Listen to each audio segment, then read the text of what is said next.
Buenos días. Buenos días, Padre. Yo voy a compartirles una reflexión. He sido invitado a que tengamos este momento de reflexión aquí en Cochabamba. Estoy muy contento de estar con ustedes y la alegría de poder compartir nuestra fe con todos ustedes también en esta mañana. Voy a comenzar pidiéndole al Espíritu Santo su palabra donde nos quiera llevar. Y les voy a leer del Evangelio según San Marcos, en el capítulo 8, desde el versículo 22. Curación del ciego de Betsaida. Llegan a Betsaida, le presentan un ciego y le suplican que le toque. Tomando al ciego de la mano, le sacó fuera del pueblo, y habiéndole puesto saliva en los ojos, le impuso las manos y le preguntaba: ¿ves algo? Él, alzando la vista, dijo: veo a los hombres, pues los veo como árboles, pero que andan. Después le volvió a poner las manos en los ojos y comenzó a ver perfectamente, y quedó curado, de suerte que veía de lejos claramente todas las cosas. Y le envió a su casa diciéndole: ni siquiera entres en el pueblo. Palabra de Dios. Te alabamos, Señor. Pues voy a compartirle esta reflexión sobre la paciencia. Yo pienso que nosotros todos vivimos en un mundo extremadamente veloz y en un mundo consumista, relativista y sobre todo un mundo perverso. Obviamente que cada uno de nosotros somos un hemisferio entero y dependiendo de qué hacemos con nuestra vida, nosotros podemos crear nuestra propia vida dentro de esta vida del mundo. Por eso la palabra dice que estemos en el mundo y no seamos del mundo. Y nos damos cuenta cada vez que lo importante que es vivir en comunidad, lo importante que es asociarse y unirse entre los que pensamos y hablamos el mismo lenguaje espiritual. Porque, como dice la palabra de Dios, ay del solo. En este mundo que vivimos hoy, al solo se lo consume el mundo, lo destruye. Porque ya sea porque se convierte en un deprimido, en un solitario, en un excéntrico. Hay mucha gente por ahí que está con su perro y eso es lo que hacen de su vida, ¿no? Es él o ella con el perro o el gato. Y ya no hay ninguna, son islas. Este mundo produce muchas islas. Pero nosotros como católicos, como hijos de Dios, como pueblo de Dios, somos llamados a vivir unidos, a comunicarnos y compartir nuestra vida y protegernos, porque tenemos familia y sobre todo los que tienen niños, todos los que tienen familia, tenemos que cuidarla y tenemos que asegurarnos de que estamos reunidos, rodeados de la gente que es de Dios.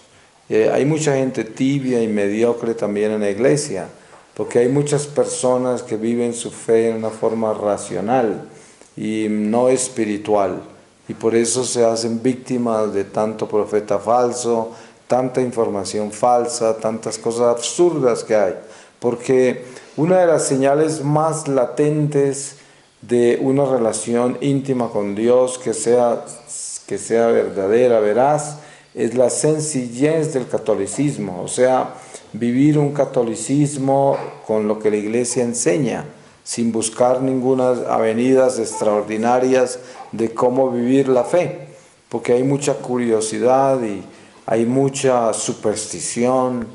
¿Por qué cae la gente en tanta profecía falsa y tanta conspiración? Porque son gente ávida de información oculta. Antes se la pasaban donde los brujos y les leían las cartas y tenían cartas astrológicas y entonces se convirtieron y ahora se dedicaron a buscar conspiraciones y videntes y información oculta por todas partes, porque siguen con ese mismo espíritu supersticioso que lo tenemos debido al pecado original, está en nosotros. El pecado original en nosotros nos inclina a lo oculto. Por eso el ocultismo es una de las trampas más grandes del cristianismo, porque nosotros tenemos una raíz metida entre el oculto, que es el pecado original. En nosotros hay una mancha, como dice San Pablo, que nos inclina al mal. Por eso el mal que no queremos hacer es el mal que terminamos haciendo, porque está en nosotros y no es nosotros, pero está en nosotros. Y es nuestra gran batalla. Entonces hoy encontramos nosotros que debemos tener mucha paciencia. ¿Y a qué me refiero yo con eso? Todos conocemos la paciencia por adjetivo, ¿no? Porque conocemos qué representa y cuál es el significado de la paciencia.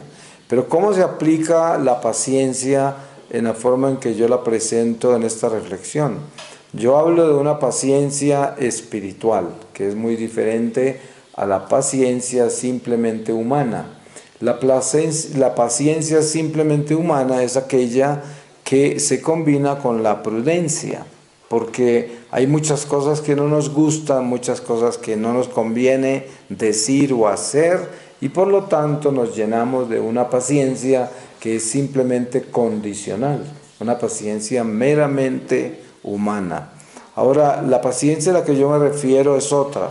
Obviamente que parte de la paciencia humana, porque viene de una virtud.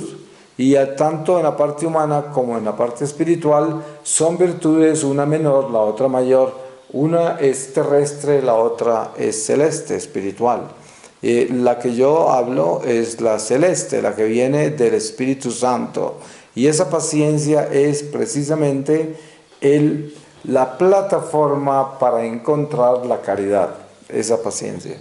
Esa paciencia es la que nos lleva a nosotros a poder contemplar el drama de la vida de todos los que nos rodean, sin juzgarlos, sino aportando la verdad. ¿Cómo se aporta la verdad? Ayer, por ejemplo, que estaba en la cafetería después de que dimos la charla, una señora se me acercó y me dijo que había muchos evangélicos y seguramente mis palabras habían sido dagas en el corazón de ellos, que si habría alguna forma de decir las cosas diferente. Y yo le dije a la señora, mira, te voy a decir que si yo no dijera las cosas que digo en la forma que los digo, ay de mí, a lo mejor hasta me condeno, porque yo vine a decir la verdad y no puedo hablar con respeto humano. Lo último que yo quiero hacer es complacer a la gente. ¿Qué tal que me vuelva yo así de político y entonces, como sé que lo que voy a decir va a ofender a alguien, entonces no lo digo y me quedo callado? Ustedes se imaginan el problema que tengo yo ante el Señor el día que me llame, porque Él me mandó a decir lo que tengo que decir y yo no me lo inventé. Estas no son cosas que leí en un libro ni nada, Él me las reveló. Entonces, cuando se habla la verdad no se le puede poner vestido, no se le puede disfrazar, no se le puede poner antifaz. Uno tiene que decir la verdad. Si alguien le dice una barbaridad o cualquier cosa que no está con Dios, es una responsabilidad de uno no quedarse callado.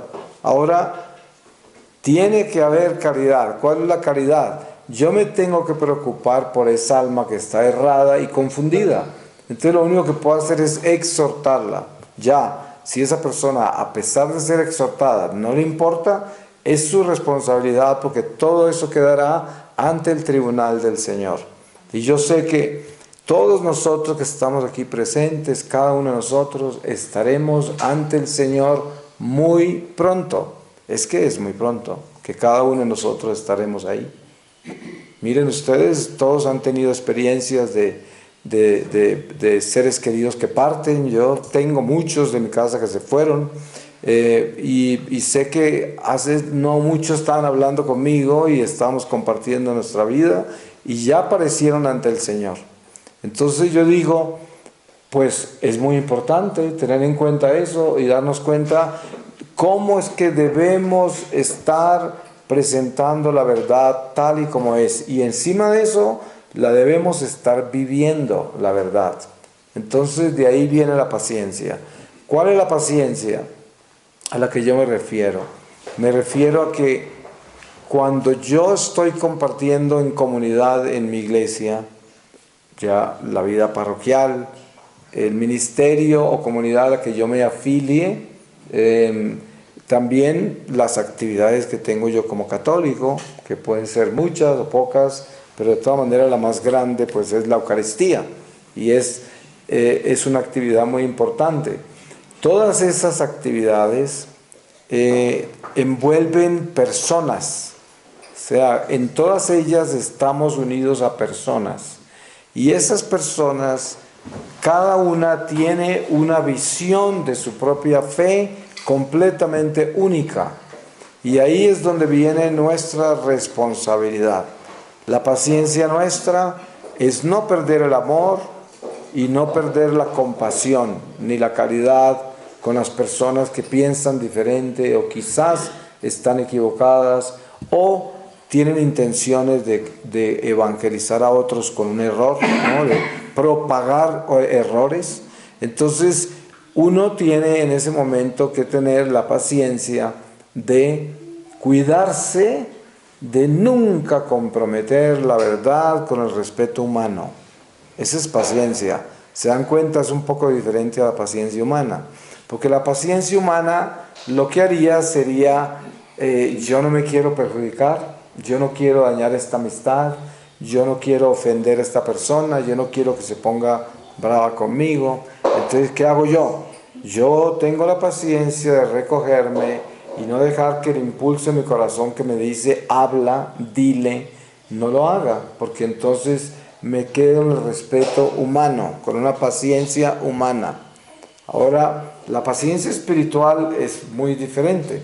La paciencia espiritual es poder sujetar todos mis miedos e inseguridades, toda mi incapacidad de enfrentarme a los demás y poder decirles en su cara la verdad y sin importar la consecuencia, porque la verdad nos hace libres. Ahora, obviamente que no podemos ser imprudentes en el sentido espiritual, que quiere decir no podemos causar escándalo. Hay lugares y momentos en el que no se puede decir esas cosas, por alguna razón. Siempre habrá el momento indicado, la hora indicada, el lugar indicado para decirlo. Y eso es importante tenerlo en cuenta siempre, porque si no nos convertimos en un vozarrón que está como una trompeta en todas partes, casi como hacen las sectas, ¿no?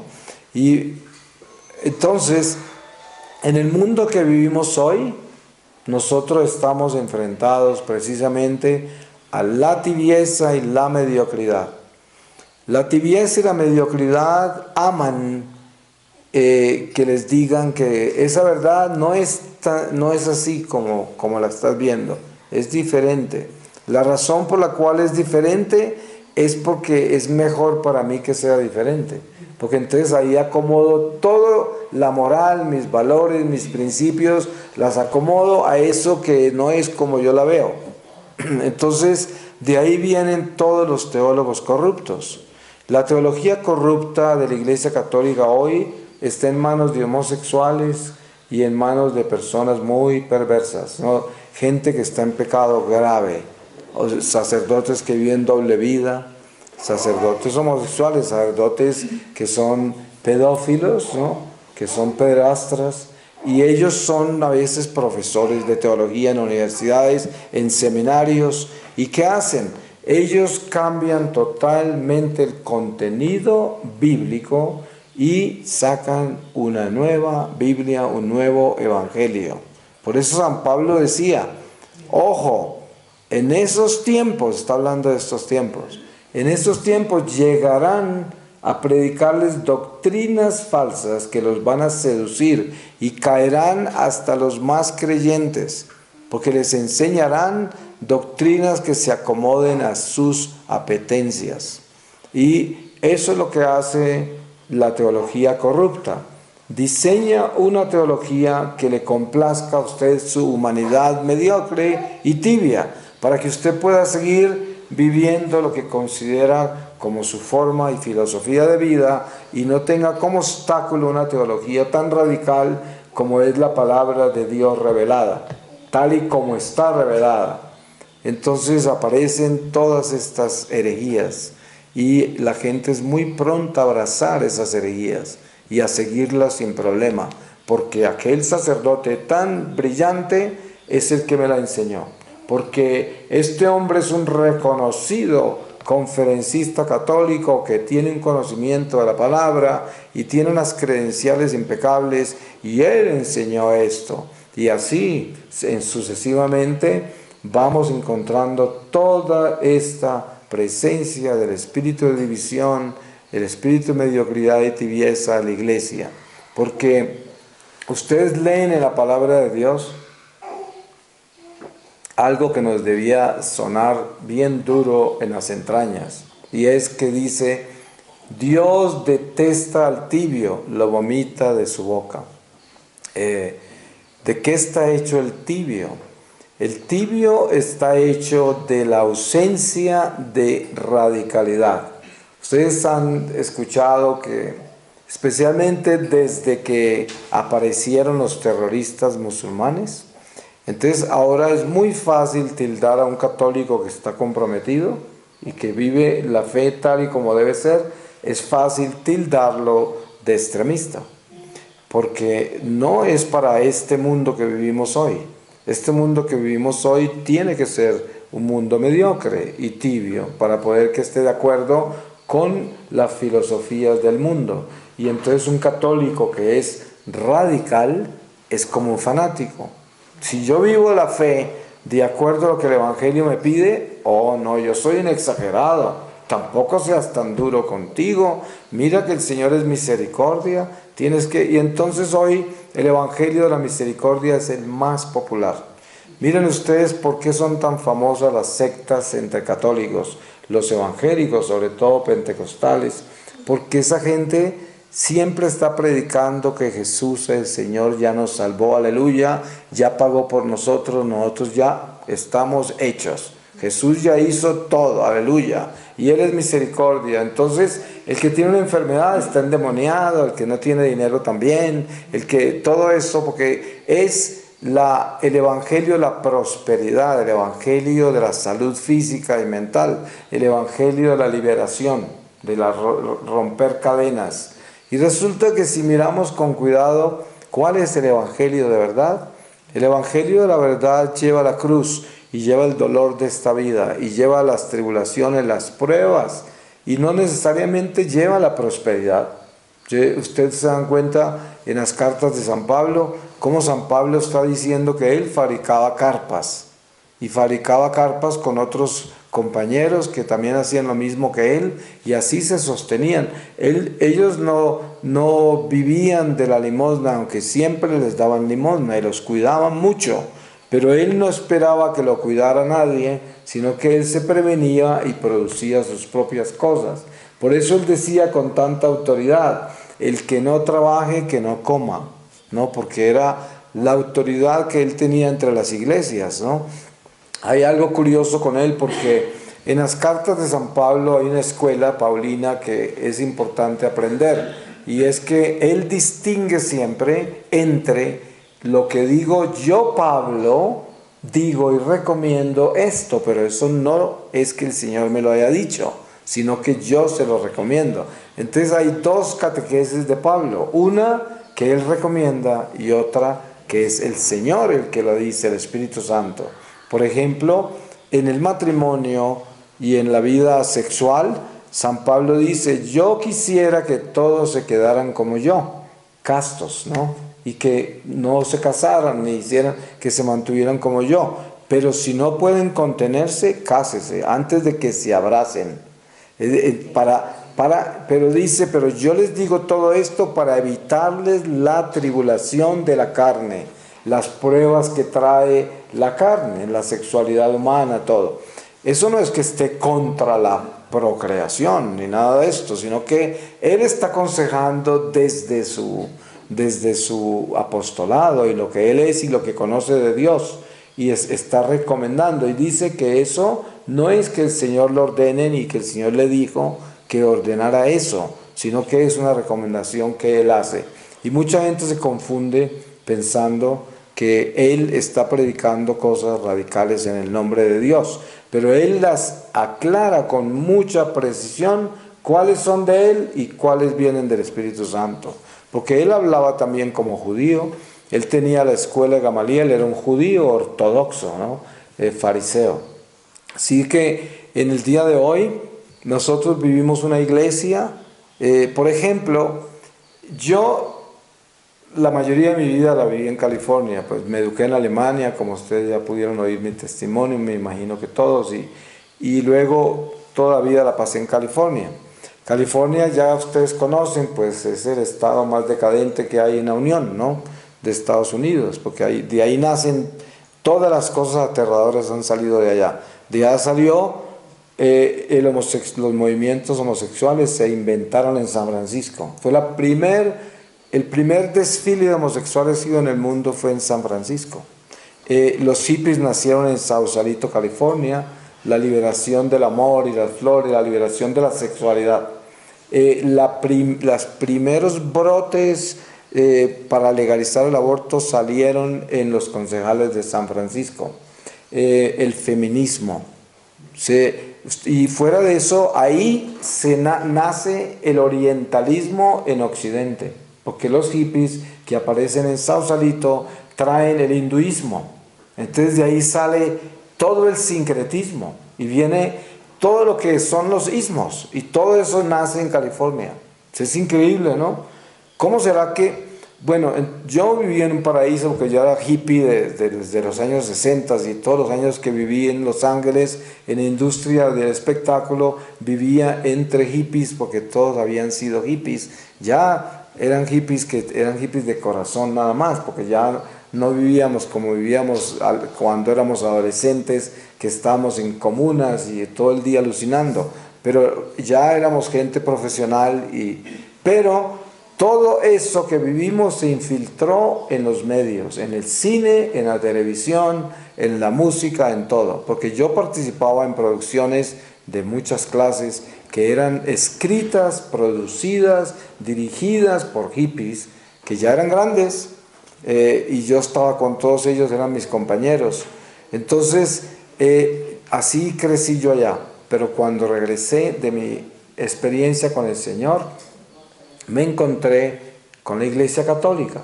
Entonces comienzo a ir a la iglesia en silencio, a aprender. Yo no conocía bien los pasos de la liturgia, y tenía pena de que una persona que ya, cuando yo regresé del secuestro, ya tenía 48 años.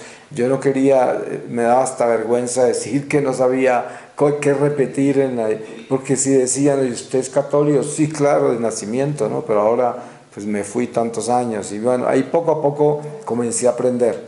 Pero luego comencé a descubrir lo que estaba pasando en la iglesia, sobre todo en la iglesia de Norteamérica, en Estados Unidos y Canadá.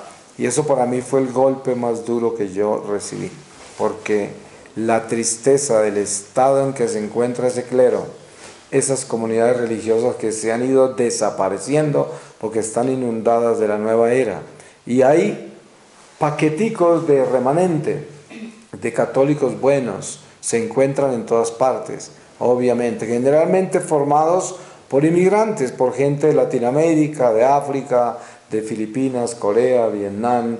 Ahí es donde se encuentra el paquete de remanentes. Los blancos americanos están muy contaminados, el católico está muy protestantizado. Y la razón por la cual están protestantizados es porque el americano blanco vivió muchos siglos, el católico americano blanco vivió muchos siglos bajo el yugo del protestantismo y eran tratados como ciudadanos de tercera categoría. No les daban empleos indicados, es decir, los tenían discriminados completamente. Un católico era algo risible en esa sociedad americana. Incluso en los años 70, cuando yo me fui a vivir allá, después que me fui a Alemania, yo me acuerdo que yo a nadie le decía que yo era, pues ya no practicaba la fe, pero siempre preguntan cuál es el origen religioso de uno. Yo nunca confesé mi fe ante nadie, porque sabía que la fe católica era ridícula entre toda esa gente, incluso entre gente que no practicaba ninguna religión. El catolicismo era una burla, era algo estúpido, ¿no? Y perdonen la palabra, pero así era. Después, los católicos por la política comenzaron a tener un poco más de respeto, pero porque ya se convirtieron en votos para los políticos. Entonces ya es como los negros, pasó lo mismo con los negros. Los negros consiguieron dinero y empezaron a hacer una voz política y ya los dejaron de atacar, nunca los dejaron de odiar por ser negros, pero ya los incluyen porque son votos, ¿no? Es por poder y son también una representación económica porque consumen. Entonces, pero el católico blanco americano es un acomplejado. Entonces, ¿qué hacen ellos? Se protestantizan. Les da pena profesar su mariología. Entonces no tienen mucha relación con la Virgen porque los protestantes se van a burlar de mí. Es decir, la lista de complejos se las puedo, cuando se convierte un protestante y se vuelve católico, lo ponen en un pedestal, como si fuera un dios. O sea, ¿cómo se convirtió? Lo sacan en todos los periódicos, lo entrevistan en toda parte, hacen el boom más increíble porque se convirtió en protestante. Cuando es lo más absurdo, ¿no? Si es lo más normal que un cristiano que encuentre la verdad se una a la iglesia, ¿no? Y es una persona que va a tomar un tiempo considerable para poder entrar en la mística de nuestra fe. Pero incluso los ponen de profesores de teología en universidades importantísimas, y estos hombres son muy astutos, que traen toda esa astucia del protestantismo, que es la comercialización del cristianismo, de la palabra, de todo, y ellos entran y contaminan la iglesia católica.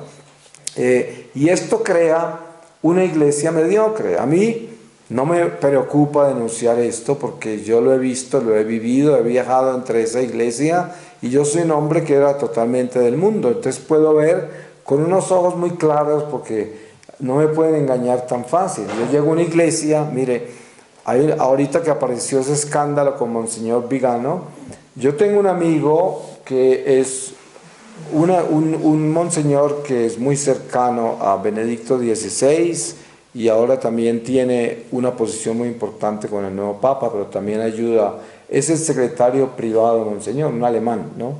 Y ¿qué pasa?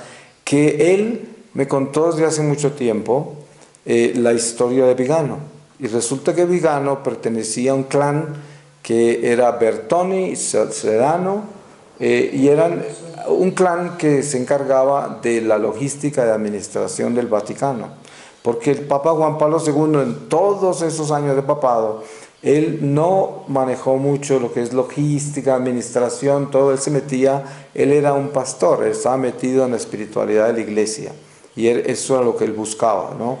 Y era un misionero. Entonces todo lo que era la logística, el Banco del Vaticano, todo eso lo manejaba esta gente. Entonces cuando el Papa Francisco apareció, porque durante el periodo del Papa Benedicto XVI, este Vigano simplemente fue diplomático en América. Cuando el Papa Benedicto apareció, este Vigano estaba aspirando a que él fuera el reemplazo de Bertone. Tenía unas aspiraciones gigantescas, pero el Papa Francisco lo conocía perfectamente. Y cuando él llegó donde él, no le dio la mínima oportunidad de nada y no lo nombró en nada. Y este hombre juró que iba a crear un cisma en la iglesia. Así lo dijo, ¿no? Y todos estos compañeros de él en el Vaticano sabían. Por eso todas esas calumnias que él sacó contra el Papa Francisco y exigirle que renunciara, fue eso, un ataque que hizo violento, un hombre que tiene un corazón perverso, ese Vigano. Es un hombre maleado, ¿no? ¿Y quiénes lo reemplazan en Estados Unidos? Lo más curioso de todo, de los cuales yo conozco 11. Lo reemplazan obispos y laicos blancos supremacistas. Y un cardenal, Cardenal Burke, blancos supremacistas, que no admiten que un latino sea su jefe, que sea la cabeza de la iglesia.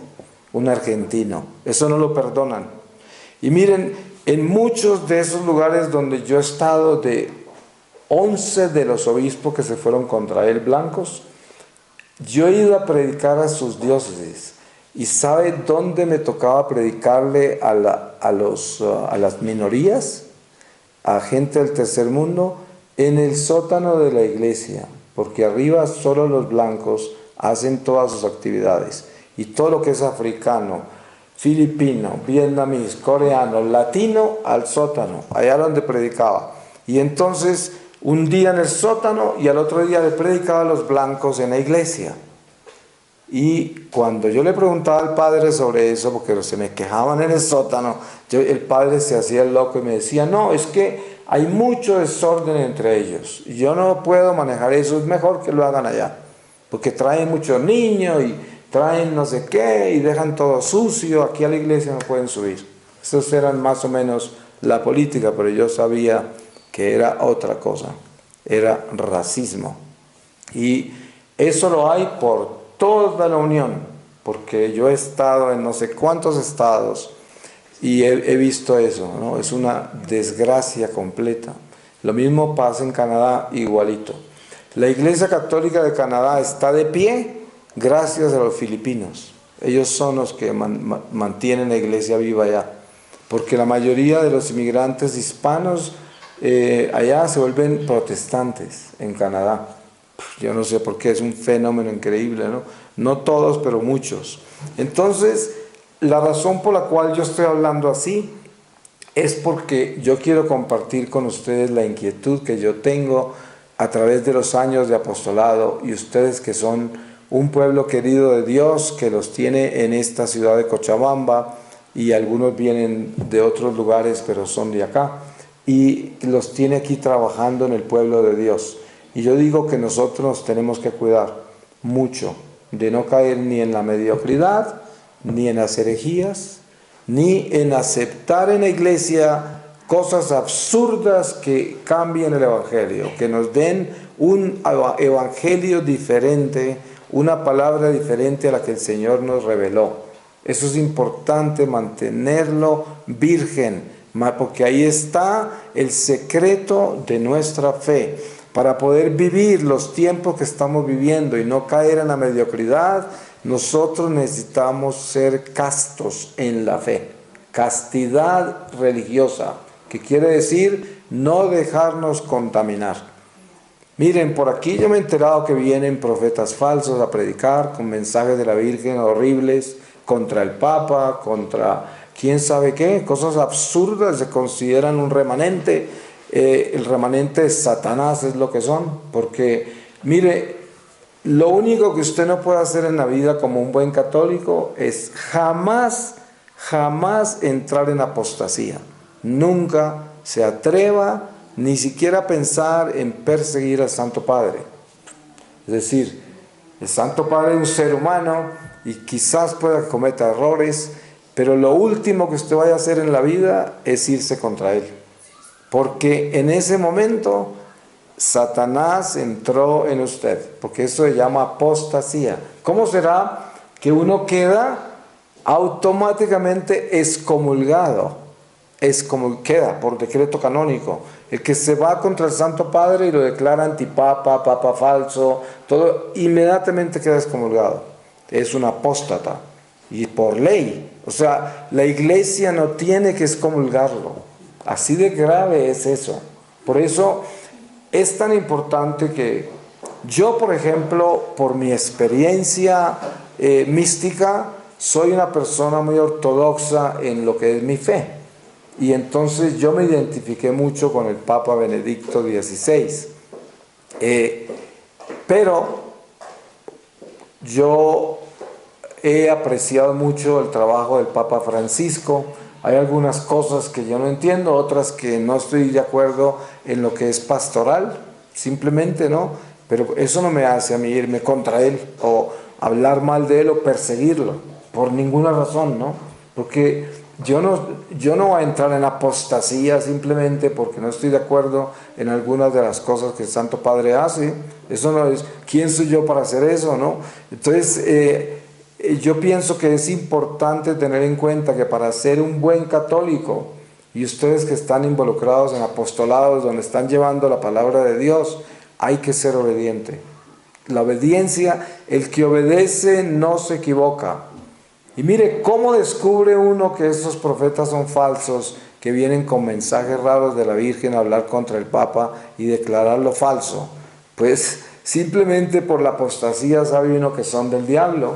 Sí, son del diablo, porque si no fueran del diablo no estarían atacando a la iglesia. Y se considera un remanente. Yo digo, ¿remanente de qué? Si se salen de la iglesia por la apostasía, ¿a dónde se fueron? Eso no se podría considerar un remanente. Eso se considera un cisma, una apostasía, alguien que se separó de la obediencia a la iglesia. Por eso nosotros tenemos que cuidarnos mucho y ser personas extremadamente meticulosas en la forma que vivimos nuestra fe, extremadamente meticulosas, porque lo contrario nos va a arrastrar esta corriente.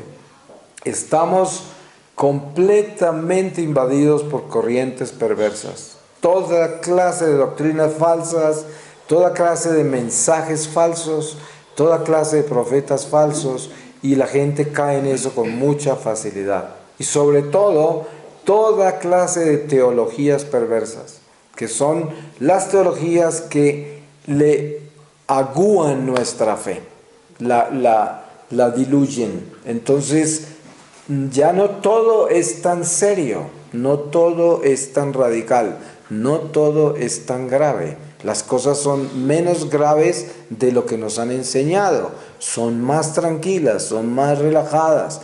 Ese cristianismo laxo es muy apetecible para la gente y consiguen muchos adeptos para eso. Si usted quiere llenar un estadio, váyase a predicar con mediocridades y lo llena. No, ahí se le llena. Si usted quiere ir a enseñarle a la gente a ser santa, a veces no llevan ni la abuela, ¿no? Porque eso no quieren, eso no están buscando.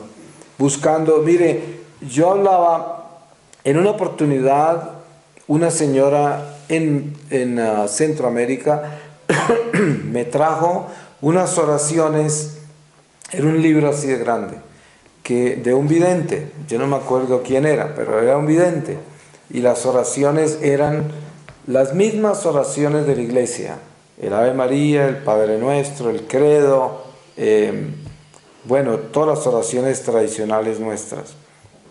Y resulta que este vidente agarró todo eso y hizo un libro así de grande con las mismas oraciones, ¿no? Entonces era algo tan pesado que me recordaba simplemente al catolicismo africano, que los africanos son muy ritualistas y no lo hacen con mala intención, sino que la cultura de ellos es una cultura en la cual ellos pueden gastarse en 3 horas rezando un rosario. Entonces, hasta 3 horas. Se gastan 5 o 6 horas en una Eucaristía. Y así son, y les encanta. Y están ahí sudando, gritando, alabando, llorando, arrastrados en el suelo, y todo. Esa es la religiosidad de ellos, y así la viven. No toda África es así, pero mucha parte de África es así. Por eso muchas oraciones que vienen del África son largas, son libros así de grandes. Y bueno, este vidente en Centroamérica había hecho algo parecido. Yo le dije a esa señora, mire, una de las cosas que uno tiene que tener claras en la vida es que la iglesia es santa, es sabia, es Espíritu Santo. Nosotros tenemos tradiciones sagradas en la iglesia y esas tradiciones sagradas son las que nos llaman a nosotros a vivir estos misterios de la fe en la sencillez de la doctrina, sin buscarle aeropuertos a esto en otro lugar. Hay apostolados, por ejemplo, el apostolado del Rosario del Padre Celestial. Es un apostolado muy bonito y tiene un contenido bíblico y tiene una dirección espiritual del hermano Walter, a quien anoche aprecié muchísimo su exposición, porque yo no sabía nada de ese rosario y simplemente estaba ahí con el alma abierta y me gustó mucho y me pareció que era algo muy concreto, muy verdadero, muy bien dirigido. Entonces yo, pues eso lo honro con mucho cariño.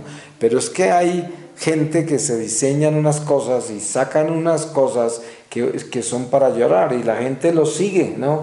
Y se meten en eso, en una religiosidad que es totalmente innecesaria y que al final de eso siempre tienen una vueltica, ¿no? Ya empiezan a tomar fuerza y empiezan a atacar la iglesia, a atacar gente, a atacar cosas y se pierden, ¿no? Y ahí es donde nosotros debemos tener esa paciencia espiritual de la cual yo inicié hablando, porque todo lo que estoy diciendo está relacionado con eso. Lo importante que es convertirnos en católicos concretos, íntegros, católicos claros y católicos sencillos, para que así nadie nos engañe, para que no nos traigan basura, para que no nos metan cosas raras, para que no nos cambien el evangelio, para que no hagan cosas raras, ¿no? Porque no hay necesidad, uno no tiene por qué caer en eso. Nosotros tenemos lo que necesitamos, la iglesia lo tiene. Nosotros no necesitamos nada nuevo, nada. Tenemos el catecismo que nos dejó Benedicto y Juan Pablo II, que es un tesoro increíble. Uno ve el catecismo antes de ese y es como una quinta parte de lo que eso es. Es bueno porque está amparado en la palabra, pero no hay comparación con el nuevo catecismo. Es un documento increíble. Yo le digo a la gente, ¿usted quiere leer cosas místicas? ¿Usted quiere leer espiritualidad? ¿Usted quiere formarse en la doctrina? Mantenga el catecismo en su mesa de noche. Léase aunque sea una página antes de acostarse, para que usted tenga un alimento sólido, de verdad, verdadero. Es increíble la belleza del catecismo. Y ahora, en este mundo en que vivimos con tantas propuestas y tanta responsabilidad que tenemos como católicos para participar en nuestra sociedad, a nosotros nos toca votar por políticos y escoger los gobernantes porque es nuestra responsabilidad. ¿Y cómo vamos a hacer eso? Miren ustedes que la gran mayoría de los católicos por donde yo paso en el mundo no conocen la doctrina social de la iglesia. Y la doctrina social de la iglesia es un libro así, perfectamente escrito para enseñarnos cuál es la posición de un católico en este mundo. ¿Sí? Yo le hago un examen a la mayoría de los católicos por donde pasen, no lo contestan, porque no han leído ese libro. Y ustedes se pueden imaginar, entonces, ¿cómo hace uno para saber qué es lo que la iglesia piensa, nuestra iglesia, sobre el aborto, sobre el feminismo, sobre la eutanasia, sobre todos estos ismos que invaden el mundo hoy y que solo nos llevan al abismo, porque eso es lo que es, ¿no? Pero nosotros, ¿cómo tenemos conocimiento de eso? Tenemos que leerlo, estudiarlo, formarnos. Hay mucha formación en la iglesia, pero la formación más importante es no aprender nuevas teologías e interpretaciones de la Biblia o de nuestra palabra, sino leer lo que ya está escrito, lo que ya la iglesia nos ha dado. El catecismo, la doctrina social de la iglesia, son las brújulas de nuestra navegación. Ahora, apostolados como los del Trigal con el rosario, apostolados como el que tiene de Dirmi, apostolados como los que ustedes tienen donde están evangelizando a la gente uno a uno, una experiencia personal con el Señor y con la iglesia, son lo que hace que ese catecismo y esa doctrina social tomen vida, que caminen con la sangre del Señor por medio de nuestro testimonio personal. Y eso es lo importante. Ahora, para terminar, hay algo que yo siempre comparto y que me parece que es muy importante. Y es que en nuestras comunidades, en nuestros apostolados, es muy importante ser estricto con a quien recibimos. Porque hay del que crea escándalos. Nosotros no podemos recibir gente que va a causar un escándalo, que vive en pecado mortal y no quiere cambiar. Eso no se puede hacer. Porque mire, nosotros venimos a evangelizar, claro, porque esa es la misión nuestra. Nosotros vamos a llevar el reino de Dios a que se propague entre las almas. Y queremos traer tantas almas como podamos al reino de Dios con todo lo que hacemos. Es muy importante eso.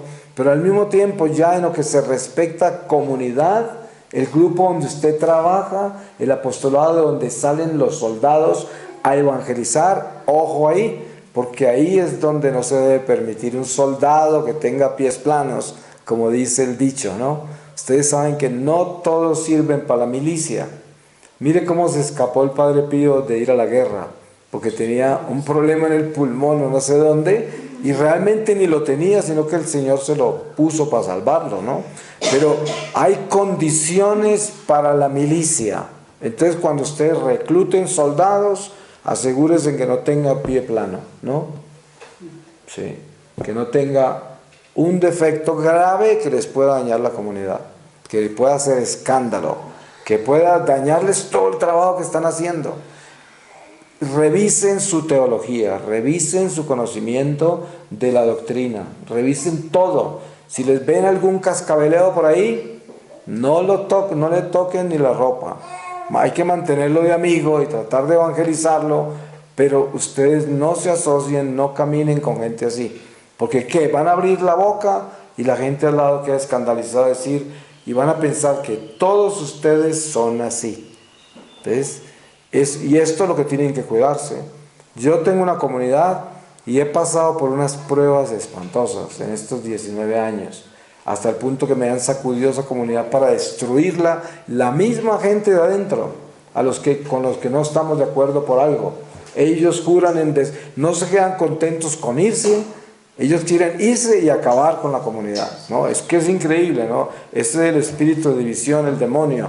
¿Pero por qué? Todo eso fue culpa mía por haberlos admitido, porque se me entraron gente que no debía, sí, gente que no podía estar ahí. Hoy en día sí ya tengo un filtro que es increíble, ¿no? Porque hay que ser así.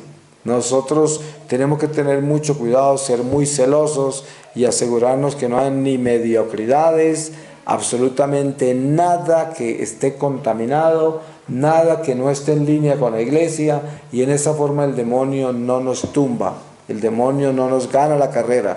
Porque ustedes, ¿qué se ganan con armar todo un apostolado, tener todo para hacerlo y que se les meta una manzana que no es y les dañe todo lo que están haciendo, porque los escandaliza a personas importantes que pudieran haber llegado a darles el apoyo que ustedes necesitaban?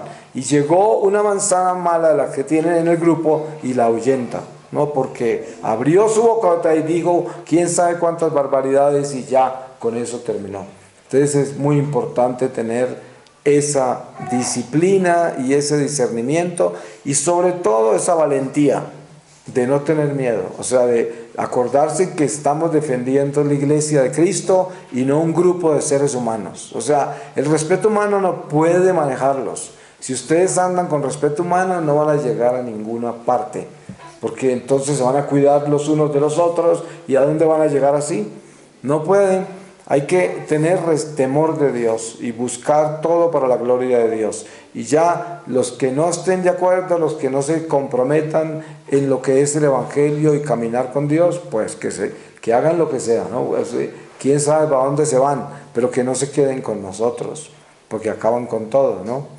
Pues voy a pedirle al Señor su palabra para terminar esta reflexión en el espíritu de la palabra, y les voy a leer a ustedes de la primera epístola a los Corintios, en el capítulo 1, desde el versículo 10. Las divisiones entre fieles. Os exhorto, hermanos, por el nombre de nuestro Señor Jesucristo, a que seáis unánimes en el hablar, y no haya entre vosotros divisiones. Antes bien, estéis unidos en una misma mentalidad y un mismo juicio. Porque, hermanos míos, estoy informado de vosotros por los de Chloe, que existen discordias entre vosotros. Me refiero a que cada uno de vosotros dice, yo soy de Pablo, yo de Apolo, yo de Cefas, yo de Cristo. ¿Está dividido Cristo? ¿Acaso fue Pablo crucificado por vosotros? ¿O habéis sido bautizados en el nombre de Pablo? Doy gracias a Dios por no haber bautizado a ninguno de vosotros fuera de Crispo y Gayo. Así nadie puede decir que habéis sido bautizados en mi nombre. Sí, también bauticé a la familia de Estéfanas. Por lo demás, no creo haber bautizado a ninguno otro, porque no envió Cristo a bautizar, sino a predicar el Evangelio, y no con palabras sabias para no desvirtuar la cruz de Cristo. Pues la predicación de la cruz es una locura para los que se pierden, mas para los que se salvan, para nosotros, es fuerza de Dios. Porque dice la Escritura, Destruiré la sabiduría de los sabios e inutilizaré la inteligencia de los inteligentes. ¿Dónde está el sabio? ¿Dónde el docto? ¿Dónde el intelectual de este mundo? ¿Acaso no entonteció Dios la sabiduría del mundo? De hecho, como el mundo mediante su propia sabiduría no conoció a Dios en su divina sabiduría, quiso Dios salvar a los creyentes mediante la locura de la predicación. Palabra de Dios. Pues le damos gracias al Señor y lo bendecimos porque es misericordioso con nosotros, nos ama y es puntual, y el Espíritu Santo siempre está presente en el momento indicado, con las palabras indicadas, y Él nos llama porque todo esto queda escrito en el libro de nuestra vida y el Señor nos llama a cuentas a lo que nos da, y es importante tener eso claro. Pues con esto terminamos.